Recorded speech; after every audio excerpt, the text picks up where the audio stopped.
बिस्मिल्लाहिर्रहमानिर्रहीम नहमदुहु व नुसल्ली अला रसूलिहिल करीम अम्मा बाद। अस्सलामु अलैकुम। आप देख रहे हैं दादा इस्लामिक चैनल और मैं हूं अज़ीज़ुल हसन। नाज़रीन इकराम, आज की वीडियो में आपको ये बताया जाएगा कि क्या सिहाह सित्ता की सारी अहादीस ठीक हैं।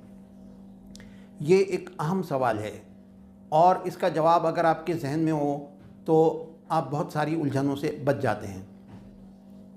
सिहाह सित्ता का मतलब है 6 सही किताबें, और वो 6 सही किताबें कौन सी हैं जिन पर उम्मत मुस्लिमा का इत्तिफ़ाक़ है, और क्या उन 6 की 6 किताबों में जितनी भी अहादीस हैं वो तमाम सही अहादीस हैं।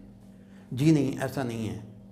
सही किताब का मतलब ये नहीं है कि उसमें 6 की 6 किताबों में तमाम अहादीस सही हैं। ऐसी सिर्फ़ 2 किताबें हैं, 2 मजमूए, इमाम बुखारी का और इमाम मुस्लिम का, सही मुस्लिम और सही बुखारी जिसका नाम है।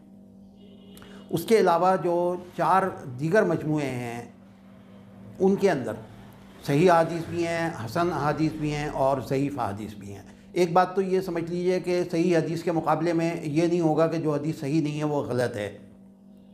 ये इस्तिलाह है, और ये जो सही के मुकाबले में गलत का लफ्ज़ आता है ये लुग़त के अंदर आता है। तो जब हम हदीस के मामले में बात करते हैं तो वो लुग़त से बात नहीं कर रहे होते हैं बल्कि इस्तिलाह के अंदर बात करते हैं।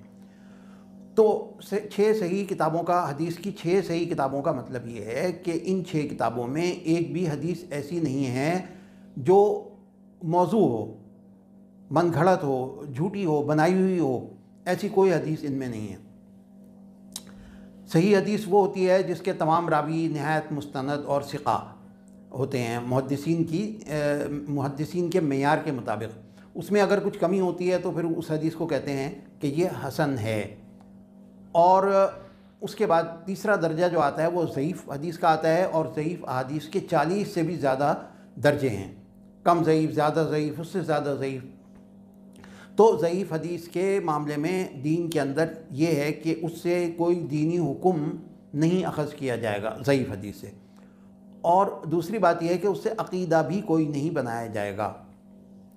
दीगर मामलात के अंदर इम्कानी तौर पर अगर कहीं कोई फजीलत बयान हुई है तो उसको इम्कानी तौर पर समझ के कबूल किया जाएगा और उस पर अमल भी किया जा सकता है। तो ये अभी ज़रूरत यूँ पेश आई कि अभी पिछली वीडियो जो मैंने अपलोड की थी वो हज़रत उस्मान रज़ी अल्लाह ताला अन्हु से मुताल्लिक़ थी। उनकी फ़जीलत एक ऐसी बयान की गई थी उसमें, और वो हदीस तिरमिज़ी में है, और उसके बारे में कहा गया था कि इमाम तिरमिज़ी ने इस हदीस को नाकाबिल कबूल कहा है। तो मैंने उसमें भी गुजारिश की थी कि अगर कोई किसी मुहद्दिस के नज़दीक कोई हदीस नाकाबिल कबूल होती है तो वो अपने मजमूए में उसे शामिल नहीं करते।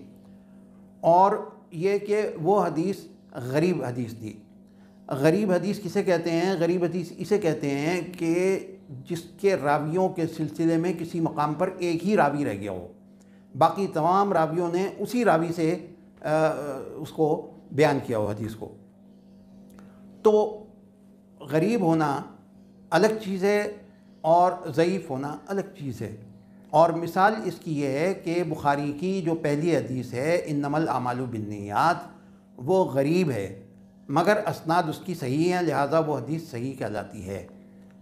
तो ये एक मुख्तसर सी गुजारिश मैंने की ताकि आपको ये बात समझने में आसानी हो कि सिहाह सित्ता के अंदर कोई भी एक हदीस भी मौजू नहीं है।